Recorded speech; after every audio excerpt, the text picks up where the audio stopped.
शंकर भगवान की आराधना करने वाला, शिव की स्तुति करने वाला, शिव की भक्ति करने वाला, शंकर की आराधना में डूबने वाले को भगवान दो देवियां उसके घर में प्रवेश करा देते हैं। पहले नंबर पर सरस्वती, दूसरे नंबर पर लक्ष्मी। दोनों का प्रवेश, दो देवियां प्रवेश करती हैं। आप शंकर के मंदिर जाते हैं, शिव की आराधना करते हैं, शंकर की स्तुति करते हैं, शंकर का गुणगान करते हैं, शंकर के भजन में डूबते हैं, दो देवियां आपके घर में प्रवेश करना प्रारंभ कर देती है। लक्ष्मी भी आती है, सरस्वती भी आती है, विवेक भी बढ़ता है, लक्ष्मी का आगमन भी होता है। एक देवी का फूल होता है, शायद मुझे उम्मीद है कि आप सब जानते होंगे। एक देवी का फूल होता है जिसको जायसोन या गूलर का फूल भी कहते हैं, घंटी वाला फूल भी कहते हैं, लाल कलर का होता है। गूलर का फूल, जायसोन का फूल लाल कलर का होता है, जिसमें घंटी निकली रहती है एक छोटी सी, उसमें पीले पीले पीले पीले दाने रहते। मान लो कोई बेटा बेटी, कोई लड़का लड़कियां, कोई बेटा बेटी, नवयुवक बच्चे या बहुएं या कोई अन्य व्यक्ति भी कोई कार्य चालू कर रहा है। मान लो कोई कार्य आप चालू कर रहे हैं,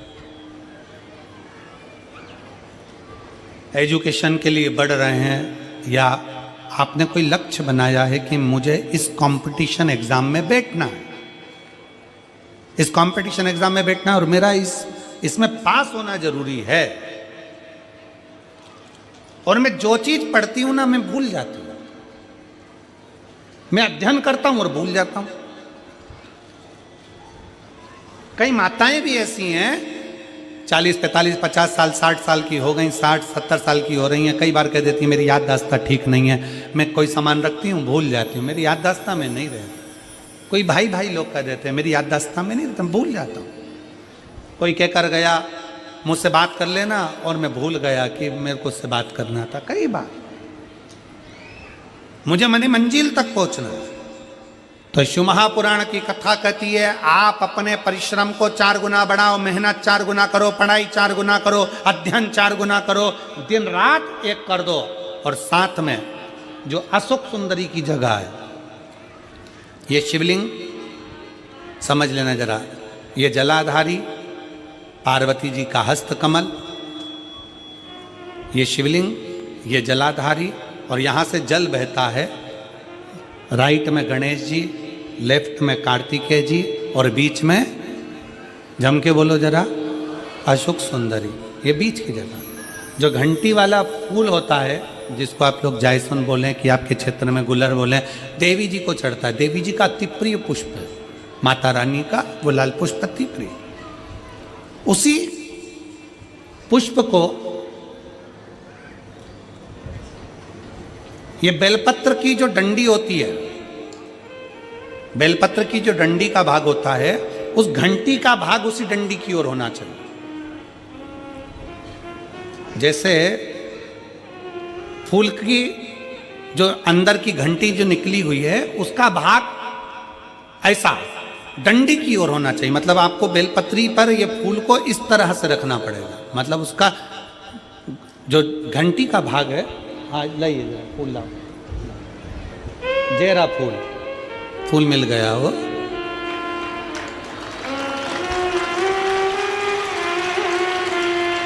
फूल मिल गया।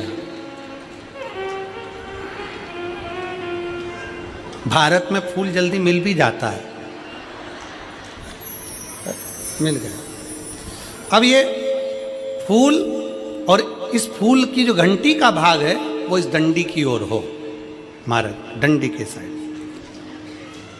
अपनी कामना कर कर, अपना नाम और गोत्र का स्मरण कर कर, शिव जी से अपने मन का भाव बोल कर इस फूल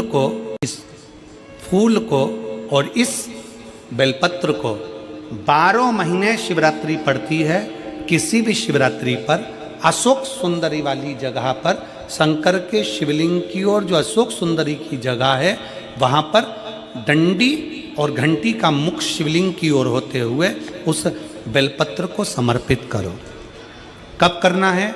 पहले 1 लोटा जल समर्पित कर कर फिर ये बेलपत्र अपनी कामना कर कर बाबा से विनय कर कर, बाबा मेरा ये कंपटीशन एग्ज़ाम है, मैं पढ़ूंगी, 4 गुना मेहनत करो, अध्ययन करो, अच्छी पढ़ाई करो, दिल से पढ़ो, रात दिन एक कर दो, और 1 घंटी का पुष्प, 1 बेलपत्र, जब तक तुम्हारा एग्ज़ाम ना आए, 4 महीना, 5 महीना, 3 महीना, प्रत्येक शिवरात्रि, हर महीने शिवरात्रि आती है, प्रत्येक शिवरात्रि पर समर्पित करो। आप अपने लक्ष्य तक पहुंचोगे ही, कोई रोक नहीं सकता। आप अपने लक्ष्य तक, अपनी मंजिल तक पहुंच ही जाओ।